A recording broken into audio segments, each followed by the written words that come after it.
Dar tokio bairio nėra buvę mano karjeroje automobilių pirkimo pardavimo. Skambina man šiandien telefonu kažkoks vyras, sako, tu iš manęs ratlankius pardavai. Sakau, palauk, negazuok, išsiaiškinam. Nieko aš nevagiu tikrai. Sako, prieš 2 savaitės pirkai iš manęs Audi A4 ir pasiėmėt ne tuos ratlankius. Blemba, mums žmona ano padavė ratlankius, taip gražus, faini, 20 ratlankiai, net per geri kaip tokiam Audi A4.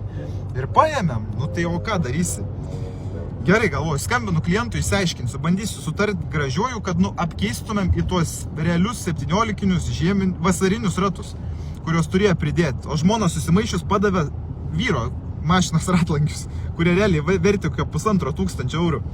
Skambinu pirkėjui, taip nenorom labai įsigražino tos ratlankius, bet viską suderinom ir čiki. Ratlankiai grįžo pas pardavėją, pas pirkėją nugulė vasariniai ratlankiai. Kaip jūs būtumėt realiai pasielgę tokiai situacijai? Nebūtinai mano vietoj, o būtent pirkėjo vietoj. Ar būtumėt grąžinę ratlankius, ar nebūtumėt?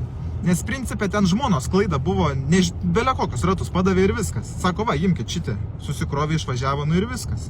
Sakykit nuomonę į komentarus, kas kaltas.